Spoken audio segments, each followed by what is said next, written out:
1 Samuel, o capítulo 8, o versículo 18 ao versículo 22. Aleluia! E vamos falar, né, sobre dois reinos, né? Um reino escolhido por Deus e um reino estabelecido por homens, né? Aquele reino que não foi estabelecido por Deus nem era da vontade de Deus. Aleluia! O título é: Os israelitas pedem um rei e Deus o concede. Glória a Deus! Capítulo 8, versículo 18 diz. Amém? Amém! Então, naquele dia, clamareis por causa do vosso rei, que vos houverdes escolhidos, mas o Senhor não vos ouvirá naquele dia. Porém, o povo não quis ouvir a voz de Samuel e disseram: Não, mas haverá sobre nós um rei. E nós também seremos como todas as outras nações, e com o nosso rei nos ajudará, nos julgará, e assim sairá diante de nós, e fará as nossas guerras. Ouvindo, pois, Samuel todas as palavras do povo, falou perante os ouvidos do Senhor. E então o Senhor disse a Samuel: Dai ouvido à sua voz, constitui-lhes rei. Então Samuel disse aos filhos de Israel: Vá-se cada qual a sua cidade. Como os irmãos podem ver, né? O povo de Israel estava sendo guiado por Deus, porque Deus tinha estabelecido, depois que tirou eles do Egito, daquela cidade, da terra de servidão, Samuel como profeta. Ou seja, Samuel quem julgava eles, Samuel quem estava lá sendo a voz de Deus no meio deles, porque tudo que eles precisavam, clamava, e Samuel orava a Deus, e Deus revelava a Samuel ao seu povo e protegia o seu povo. Mas diz que como Samuel estava já ficando de idade, e os filhos de Samuel não andavam servindo a Deus, não andavam nos caminhos de Deus, um dos seus filhos era Joel, e o outro era Abias, e eles não serviam ao Senhor, eles continuavam seguindo as coisas do mundo, e não as coisas que provinham de Deus. E diz que o povo, vendo tudo isso, começaram a clamar a Samuel: Samuel, nós queremos um rei, nós queremos ser conforme as outras nações. E Samuel, ouvindo isso, se indignou, porque disse na sua mente que aquele povo tinha negado a Samuel, não queria mais, desprezaram Samuel. E de repente ele foi falar com Deus, e Deus disse: Olha, Samuel, eles primeiramente não negaram a ti, mas primeiramente negaram a eu, porque eu que os protegia, e eles não querem mais saber de mim. Mas revela para eles o que vai acontecer com eles, se eles realmente quiserem um homem para reinar sobre eles, e não eu como soberano para reinar sobre a vida deles. E disse que Samuel falou perante o povo, dizendo: Olha, esse rei será como vocês, estará sobre vocês, vocês serão como as outras nações. Mas tem uma coisa: quando vocês clamarem a mim, eu não responderei. Ou seja, porque Deus não estava naquele reino que ele estabelecido por mão de homens.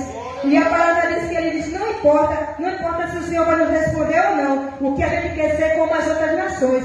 Isso é um perigo, né, para o cristão. Muitas vezes o cristão observa o mundo aí afora e cobiça ser como o mundo afora. Mas se o cristão for dar como o mundo afora, vai ser perdição, porque a palavra mesmo aqui diz que quando nós clamar a Deus, Deus não vai nos ouvir, né? Não que o Senhor não queira nos ouvir, Ele até nos ouve, mas não vai nos dar resposta, porque nós estaremos andando errante, não conforme a palavra de Deus. E diz que Ele diz nos seus corações, né? Nós teremos um rei que andará sobre nós e pelejará nossas guerras, né? E qual é o mais importante? Ter um Deus Todo-Poderoso que pelejaria as suas guerras, ou um homem para pelejar as suas guerras. E diz, né, que aqueles homens escolheram um homem para reinar eles, não Deus para reinar sobre eles. E assim procedeu, né? E esse rei que foi estabelecido foi Saul, né? Que aos olhos humanos era aparentemente o desejado por todos, ou seja, o escolhido por Deus, mas não era o escolhido dos homens. Porque diz que Saul era um homem alto, o mais alto entre todos, da tribo de Benjamim se destacava. E diz que quando Deus chamou para ungir ele se escondeu. E quando o povo começaram a chamar, disseram: será que realmente o escolhido de Deus está entre nós aqui no meio? Na visão do povo era o escolhido de Deus, mas não era o escolhido de Deus. Aos olhos dos homens era o alto, era o tremendo, era o poderoso. Só que aos olhos de Deus, Deus não vê, como a palavra dele diz: eu não vejo o que está fora, mas vejo o coração. E o coração dele não era um coração temente a Deus. E diz que esse homem se escondeu e não estava lá para estar junto com o povo. E Deus disse: ele está escondido. E esse homem veio para fora. Esse homem era Saul. Como a gente sabemos, né? Foi um homem que desobedeceu a Deus, quis mais a riqueza e a glória do mundo, e não da glória a Deus. Esse é um reino escolhido e estabelecido pelo homem. Agora o reino estabelecido por Deus foi o reino de Davi, né? Porque diz que quando Samuel foi ungir Davi, a rei Samuel, o próprio profeta, se enganou e foi olhar com olhos naturais. Disse, é esse. Olhou Abinadab e os demais irmãos de Davi, mas não era esse, né? Deus disse, olha, eu não olho como o homem vê, meu olhar é diferente, eu olho o que está no coração, eu olho o que está no seu íntimo, no seu ser. E disse que Davi estava pastoreando as suas ovelhas, né?